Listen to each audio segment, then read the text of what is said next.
Hey guys, welcome back to KIS Module 7 Organic Chemistry.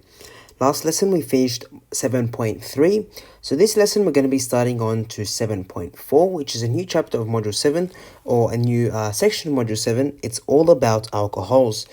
Okay, so this module is basically focused on one homologous group, and this homologous group is actually very popular in the syllabus. So it's good that we go through this pretty slowly and not rush any part of it, okay?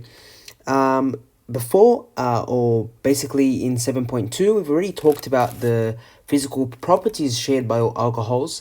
However, we didn't look deeply into alcohols, such as for example, the difference in boiling points between primary, secondary, and tertiary alcohols, and things on that note. So the difference between primary, secondary, and tertiary alcohols. So we're going to be going through those now. So if you need to revise on any of the other physical properties or homologs of any of the other homologous groups, please go back to 7.2, the videos where you can kind of see all that, or try read the notes. But from this lesson, we're going to be looking more or probing more deeply into alcohols, okay? The question here that we kind of want to address is, what are the differences between primary, secondary, and tertiary alcohols that might have the same number of carbons, okay? So the first thing is that primary alcohols are alcohols whereby the carbon atom that is bonded to the hydroxyl group is only bonded to one other alkyl, or we call it R group. So let's write that down. Let's go dark blue. Primary alcohols. Okay, let's define the primary alcohols. The carbon atom that is connected to the hydroxyl functional group. And if you forgot, what's the hydroxyl functional group? It is an OH. Okay, that's the hydroxyl functional group, is only bonded to one R group or alkyl group or something like that. We're going to go through what they look like very soon, but we need to go through the definitions first. If you don't really understand this definition, it's fine. We're going to go through it again, and you're going to see visually, and that's I kind of think, or I believe, that's where you kind of start understanding things, is when you see them visually, not just basically on definitions. But let's define secondary alcohols anyway. Secondary alcohols. So, as we said, the primary ones, the carbon connected to the hydroxyl is bonded to one R group. On the other hand, secondary alcohols, the carbon connected to the hydroxyl group is actually connected to two that can be the same or different R groups. Okay, carbon connected to hydroxyl is bonded to two R groups. Let's underline that, okay? And you can kind of guess by now that tertiary alcohols,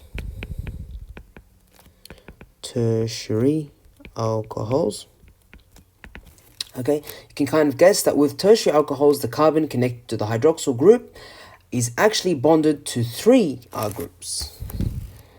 Carbon connected to OH is bonded to three R groups.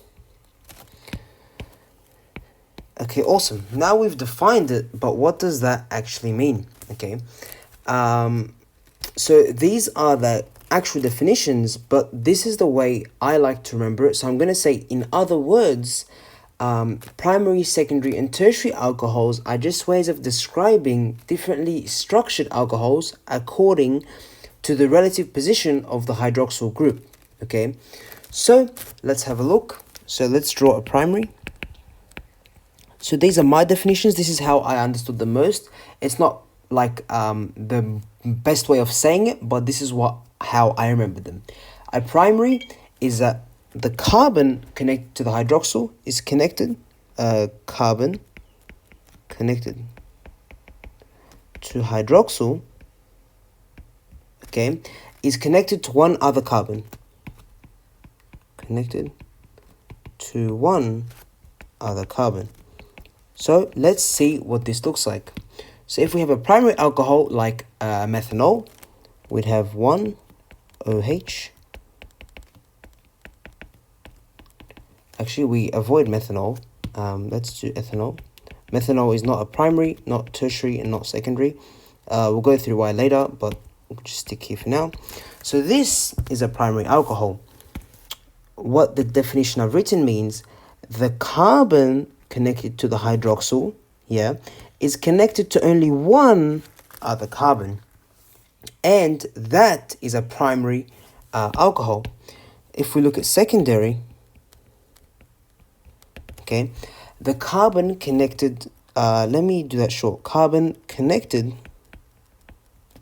to two other carbons. I'm just going to assume you understand that that's the carbon connected to the hydroxyl.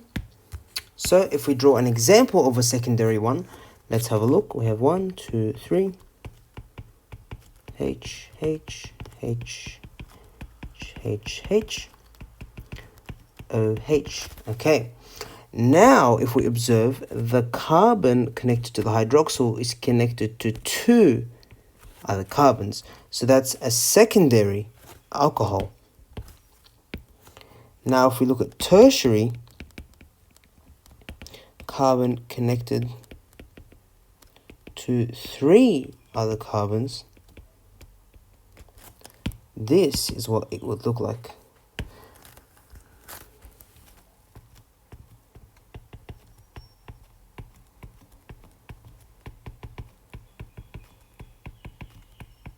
Okay, let me just fill in the hydrogens. Okay, awesome. Now we're observing the carbon connected to the hydroxyl. So it's this one. How many other carbons is it connected to? 3. So this is actually called a tertiary alcohol. Okay, I hope you understand that it's not very difficult. It's not very confusing. It might be at first, but once you really understand it, it's not very hard. And you just need to basically observe the number of carbons that are connected to the main carbon, okay? I've kind of run out of space to go through the physical differences, so I'm going to put a note here.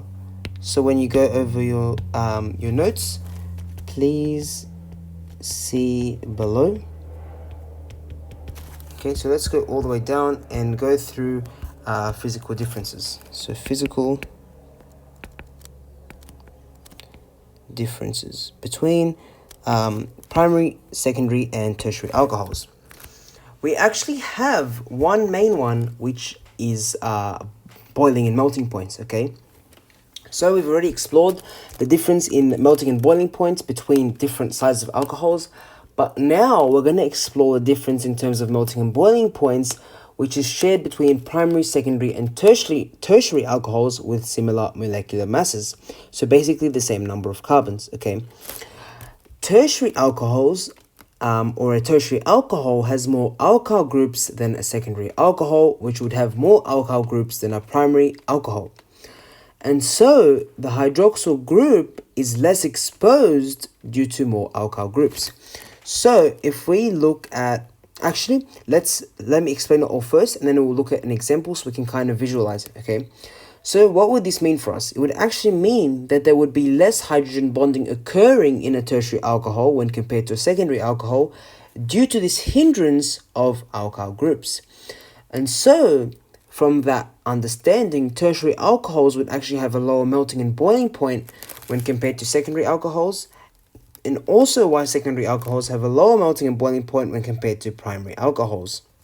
So let's have a look and let's write this down. Tertiary alcohols have more alkyl groups than secondary alcohols which have more than primary alcohols. Okay, hopefully that makes sense so far. And so because of this, the hydroxyl group is shielded, if that's what you want to say, in a tertiary alcohol. What does this mean? A less extensive hydrogen bonding can occur.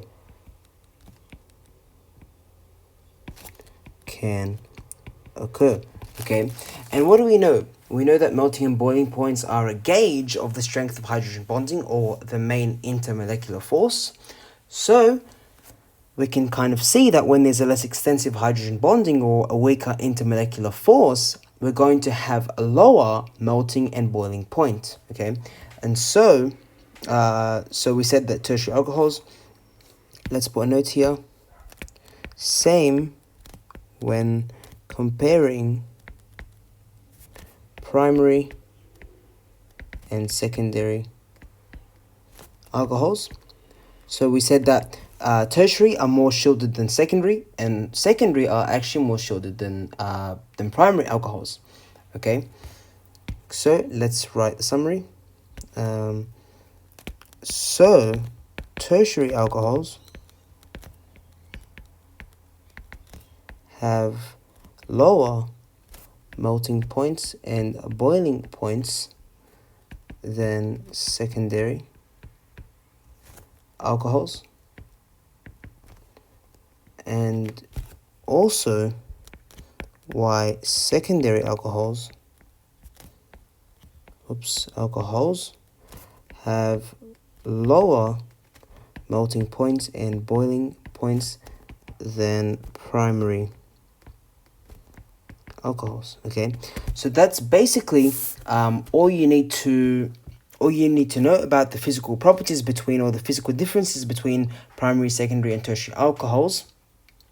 However, I wanted to go one thing, is that methanol actually has higher melting and boiling points than the corresponding primary, secondary, and tertiary alcohol.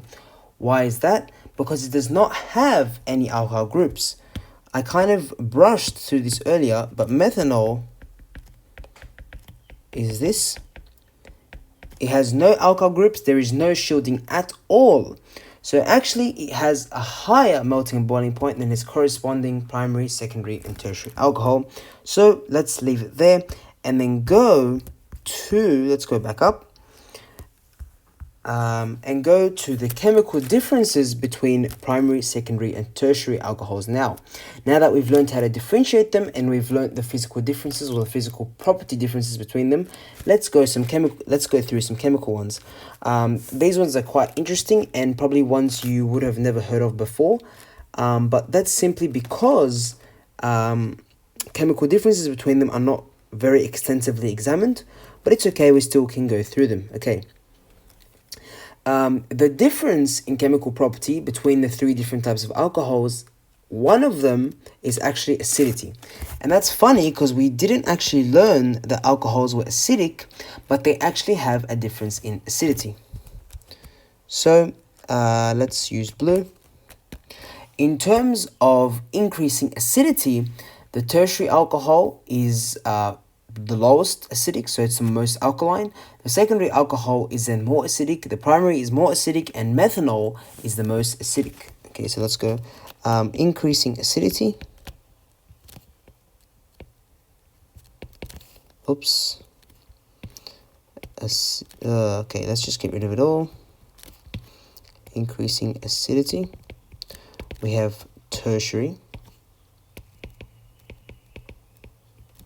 And then we have secondary. And then we have primary. And then we have methanol. Okay, as I said before, methanol does not lie in any of those three because it's neither. So we just keep it on its own. Okay, why is it like this? For the HSC chemistry purpose, we basically explain this trend by understanding alkyl groups are better electron donators than hydrogen atoms. There is actually a better explanation, but it is far out of the scope of the syllabus, so we're just going to stick to what we need to know. Okay, so as we said, alkyl groups are better electron donors than hydrogen atoms. So as the number of alkyl groups increases from primary to tertiary alcohol, there is a more electron density at the central carbon atom. What does this do? This passes some of the electrons towards the oxygen atom in the hydroxyl group, and as a result, the electrons that oxygen attracts from hydrogen atom in the OH group is less extensive. So the energy required to break the hydroxyl bond actually increases, and this makes it harder to break the hydroxyl bond and release a H plus ion. That is a very complex way of explaining it, but we're going to go through it slowly again. I just wanted to say all first, see if you can grab anything off it, but if you can't, it's fine. Okay.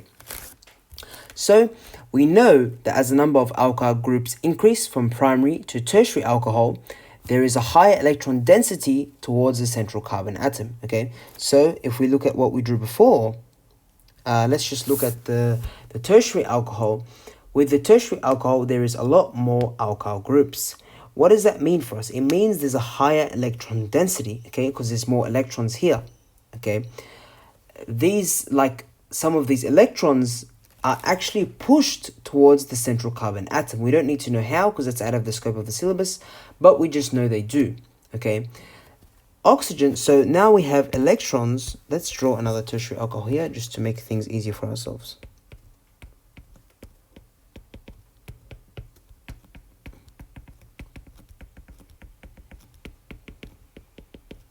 H, H, H. Okay. So